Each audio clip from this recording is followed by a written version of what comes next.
Hi everyone, welcome to Missy Coracle Tarot PH. New viewers, welcome. And bago matapos nyo mapanood nyo itong reading po, please also help me rebuild or build it back. Build it back my channel by subscribing as well. And if you know someone that can resonate this message, please also share it para naman baka that whoever is watching na ni-share mo yung message, baka interesado din mag-subscribe din sa channel ko. So, please help me build my channel up. And everyone, my lovely subscribers, welcome back ulit po sa channel ko. Thank you for always here po na lagi nyo kong sinusuportahan by watching my video po. Yung readings ko po. Okay. Anyway po, this is just a general, timeless, and collective reading. So, like I said po, na hindi talaga lahat makaka-resonate po nito. This is just a specific person po kung sinong maka-resonate po nito. Today po, mag-reading po tayo ng coffee bonus reading po for the month of May po. So, this is just a bonus reading po. Okay, let's begin your reading. So, kung may makita kayo na simbolo, no, ibig sabihin po ay para yan sa inyo. Na yung simbolo na yan na hindi ko makikita. So, hindi ko kasi lahat makikita po dito. Napipili ko lang o na pinipili. Yung coffee reading po nito, yung coffee na to. Yung enerhiya nyo po, hindi lahat mabasa ko. So, kung sino mang makakita, ng mga symbols dito, ibig sabihin po ay para yan sa iyo. Okay? So, may nakikita po ako dito na babaeng kumakanta or babaeng nagpe-perform somewhere po. Parang kumakanta ka. Kasi babae talaga siya, nakadamit siya ng mahaba. Ito po. Nakadamit siya ng mahaba. So, are you performing in a stage? Kumakanta ka ba or something? Basta may parang kumakanta ka nga. Kasi parang yung pagkanta mo kasi may siya may word siya na lumalabas. Yung parang nota or something like that. Okay. Meron din ako nakikita dito na itong linya po na ito, no?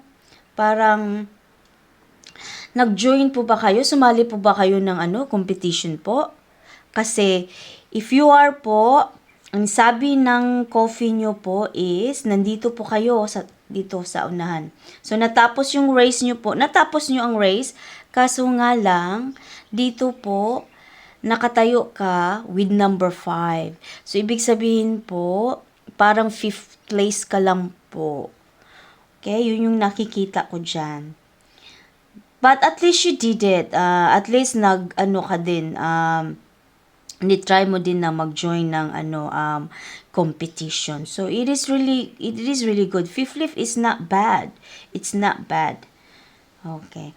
Meron din ako nakikitang number 7 po dito. So this number 7 po, yung mga numbers na nakikita ko po, it might be a significant to you po. Okay, meron tayo. Nakikita ko din na siya. Merong number 25. Ayan po siya dyan. Number 25. Tapos magkatabi sila. Ito yung number 7. Ito din yung number 25. Iyan din ang number 21. So magkatabi talaga ang mga numbers mo. So it might be a big significant as well. At saka may nakikita akong babae. Maganda yung babae niya, Yung mukha niya, maganda. Parang itong babae ay bumibisita sa iyo. Parang babae ito na parang nag-pass away na po. So, binibisita ka niya, Tingnan mo siya. Itong yung linya niya, no? Yung parang spirit niya. Tapos ito yung mukha niya. Babae siya na maganda. Baka pass away na to siya, tapos binibisita ka niya. O baka kasi to remind you na death anniversary na niya, or birthday ba kanya. 'Diba? So, either kapatid mo yan, mama mo ba yan, pinsan mo ba yan, best friend mo ba yan, so whoever is that. Yun yung nakikita ko po dito. Meron din ako nakikita na ano ka, are you doing a hiking? Like a mountain hiking? Kasi naabot mo ang bundok. Sa tuktok ng bundok, naabot mo talaga siya. Ayan, no? Someone, meron kang kasama yung kasama mo, nagtutulungan kayo, tapos kinuha niya yung kamay mo para makaano ka talaga, para maabot mo yung pinakatuktok ng bundok. Naabot mo talaga. May kasama ka nito, dalawa kayo. It's a good accomplishment sa ano mo, goal mo, if that's one of your goal na makaabot ka ng tuktok, no, ng bundok. Yun lang nakikita ko dito, everyone. Okay, tingnan natin yung sa tarot mo. Tarot nyo, kung ano yung mensahe pa. Ano pa?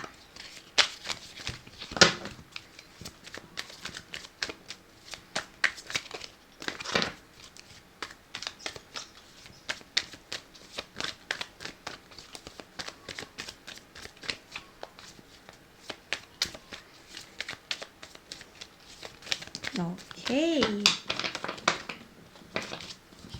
Meron tayong 9 of Wands. Yun na nga, goal mo talaga yan. Goal mo talaga ang pag-hiking at saka yun sa competition mo. Goal na goal mo, pati yung pag-perform mo sa stage. That's one of your goal na gusto mong makupit. Na-accomplish mo na talaga, nakuha mo na. Very good. Congratulations kung sino man maka-resonate nito. Meron tayong 4 of Wands.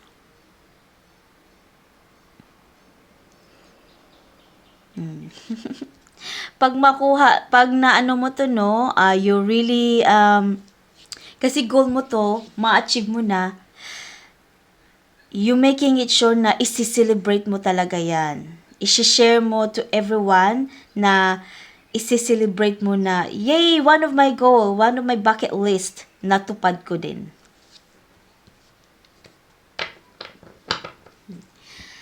Ito yung reward mo sa sarili mo, no, na nakuha mo din, you did it well. Very good. Oh my God. Oh my God.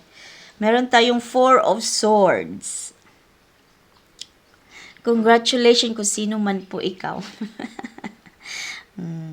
Sinabi po dito ni 4 of Swords, magpahinga po daw kayo kasi kailangan nyo nang maka-recover kasi syempre kung sino namang hindi makaano, no, pagod na pagod ka para makuha mo yung goals mo, no. It's very rewarding, no, pag makuha mo talaga yung goals mo, bucket list mo. Ayan, i-tick off mo na yan sa bucket list mo. Well done.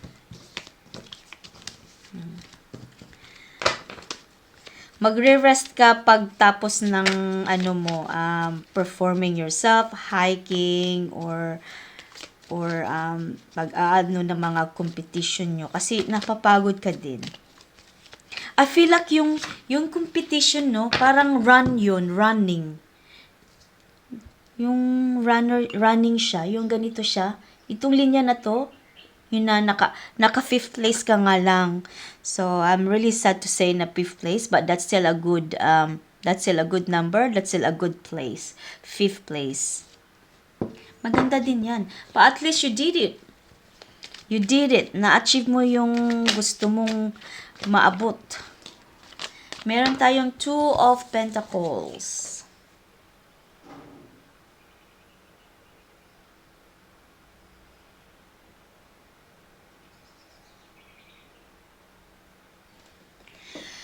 It wasn't easy na makuha mo yung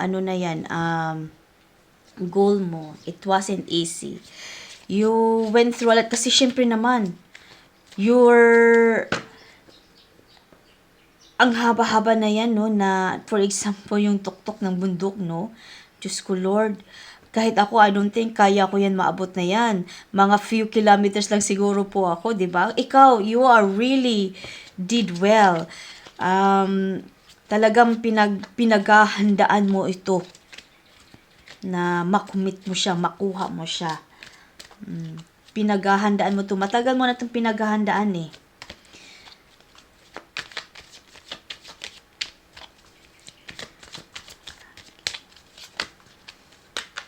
Yung mga competition na yan na nagpe-perform ka, matagal mo na yan pinaghahandaan. So, yeah. Wow. You really did it. Ano pa?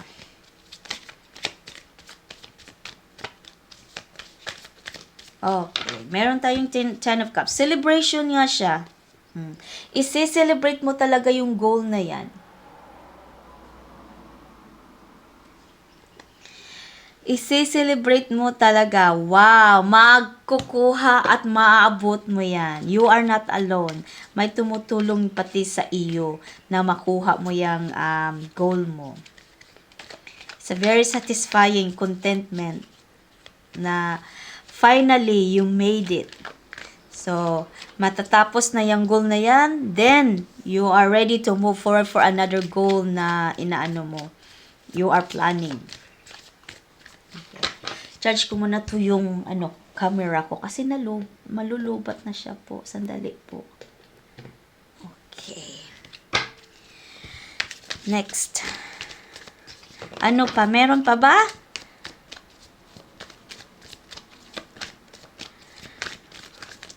Wow. It's a goal achievements. Queen of Wands.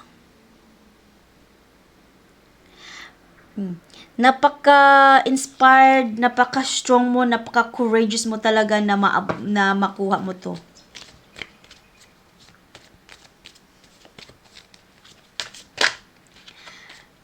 Grabe talaga ang mo nito. You really making yourself na nire-ready mo to siya na kasi alam mo na hindi to basta-basta na goal mo. So, yeah. You got it. You are so passionate with your goal, no? Na pag may gusto kang gawin, no? May pinaplano kang gawin mo, ginagawa mo talaga siya. Hindi ka nagba-back out. Meron tayong 5 of Pentacles.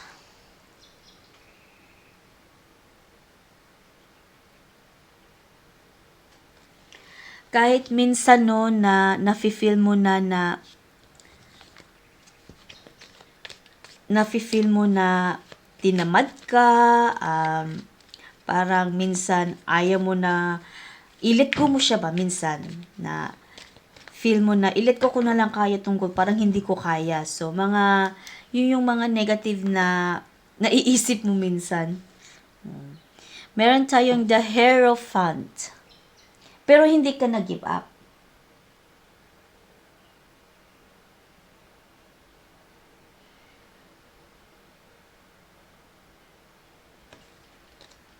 Hindi ka na-give up.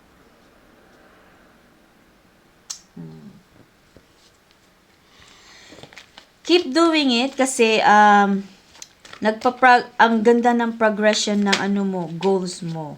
Okay? Kasi you have the courage, you have the passion, no? Inspired ka na makumit mo lahat ng goals mo. So, continue doing it kasi you already done with 1, 2, or 3 goals mo. Continue doing it kasi you are progressing. Ang ganda ng progression mo. Nasa sa iyo naman yan eh. Kung tinamad ka, then rest, magpapahinga ka. Tapos, then you go ahead with another plan na paano ang sitwasyon na makakatulong sa iyo na ma-achieve mo the rest of your goals mo, bucket list mo, di ba? The Magician.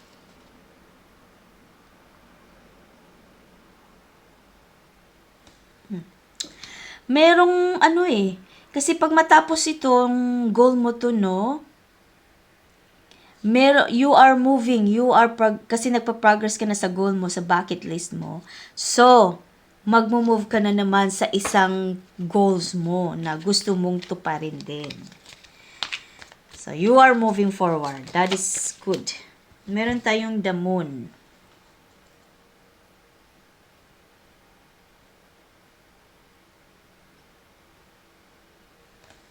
Minsan talaga, maano ka talaga, yung minsan, you feeling like emotionally down,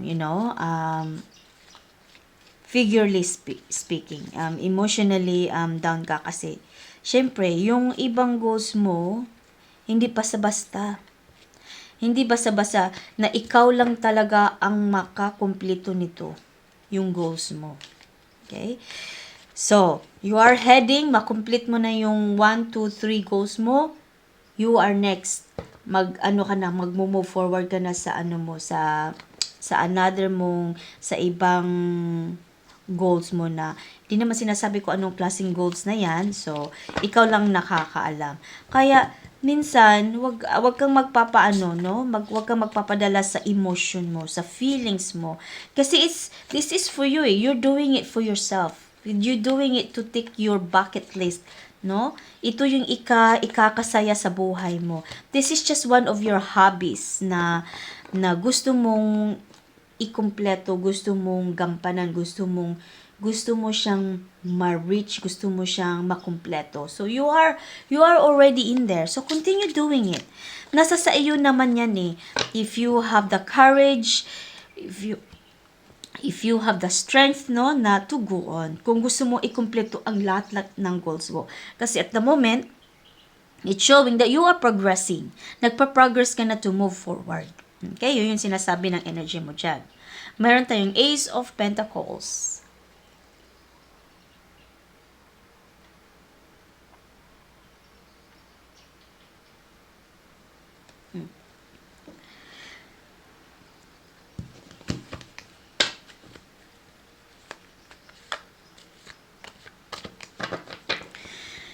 Yung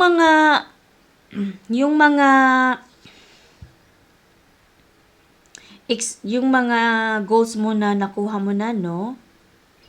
Ito yung nag-assured na maaabot mo pa yung iba mong bucket list. So you are not stopping. Yan yung nagbibigay sa iyo ng inspiration. Ayan yung nagbibigay sa iyo ng positibong energy mo na if I did it, that was really difficult one. Why not makumpleto ko tong to? Bakit hindi ko makumpleto? Di ba? Yun yung minsan tinatanong mo, no, na tinatanong mo yun sa sarili mo, no, na do I really need to continue? Do I really need to finish my bucket list, my goals? Kasi part of this, no, part na goals mo, part ng mga ma-achieve mo ay hobbies mo. Hobbies mo to eh, some of it. Yung iba, hobbies mo lang. Na gusto mo lang talaga. No? Gusto mo ipakita sa mundo na this is my hobbies na na-commit ko. With the hard works, sweat at pagod yan, puyak, di ba? Naabot mo talaga siya. Very. You are really a very a strong na maabot mo talaga siya. You have that strong yung energy mo na courageous ka talaga na binigyan mo talaga yung sarili na courage na makuha mo talaga yan. So, continue doing it kasi sabi naman dito po ng enerhiya nyo po, continue lang, whatever is you doing po, continue lang kasi mag-move forward ka talaga. So, makukuha mo yung lahat ng mga achievement mo kung kukusa ka ano sa sarili mo. Kasi ikaw lang yun naman ang sarili. Ikaw lang ang makakatulong sa sarili mo, maabot mo yung hobbies mo, ma-achieve mo yung mga goals at bucket list mo. Okay? Meron tayong 3 of Cups.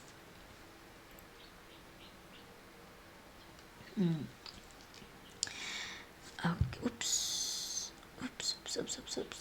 Ito yung mga hobbies mo no na addictive ka. Addictive ka na makuha mo talaga siya. Parang pag makuha mo kasi to, you are so proud of yourself na to tell everyone no na, yay, naabot ko na, na-achieve ko na. I'm a very sports type of person, so bakit hindi ko siya mabot? 'Di ba? If you are like that. If you are a sports type of person. So, you are showing to everyone na, yes, I made it. I made all my, napaproud ka talaga sa sarili mo.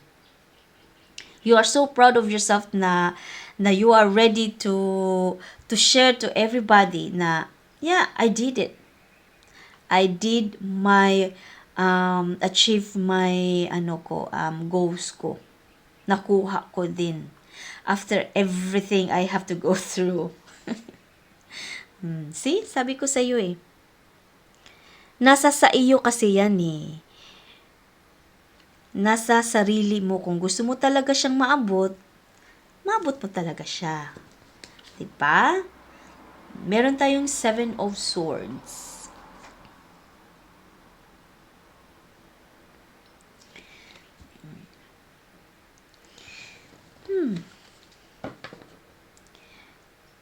Sometimes, pag feel mo na pagod ka na, you had enough, kasi minsan, may time kasi na you feel like yung goals mo no, whatever you're doing, nafi-fail ka. Parang sometimes, kaya ito yung moon mo no, ito yung dalawa no, sometimes nako-confuse ka if you want to continue to achieve your goals. Kasi kahit hobby lang yan, no? Importante yan sa part ng buhay mo. And you also continue to nagwi-wish ka din na sana makaya mo pa yung ma-achieve lahat ng goals mo. Marami ka bang goals? Marami ka bang bucket list? Kasi nagwi-wish ka pa eh. Nagwi-wish ka pa na makuha mo talaga siya lahat. Lahat ng goals mo. It's not just hobbies as well. According to the 7 of Swords na hindi lang hobby ang goals mo, meron pa. Meron pang importante na goals na maabot mo. Hindi siya hobby. So, whatever is that, continue doing it kasi nagpa-progress ka na. And you, see, the star. Meron ka ng star dito eh. You've got it. Maganda yung enerhiya mo. Kasi malakas yung loob mo. So, continue doing it kasi ginagabayan ka ng Divine Universe na makuha mo talaga siya lahat. Napaka-proud ako sa iyo ko whoever is this resonated this message. Congratulations, I am so proud of you kasi kahit ako minsan sa sarili ko lang sharing this, hindi matatag yung puso ko, hindi matatag yung sarili ko na if I have goals, sometimes I give up in the middle of it. So, whoever you are so strong. So, congratulations. Continue doing it. Do not stop. Kasi you are in the right path. I hope you enjoyed this reading. I hope that I will see you in my next reading and you will continue to watch my video and support me. Bye for now, everyone.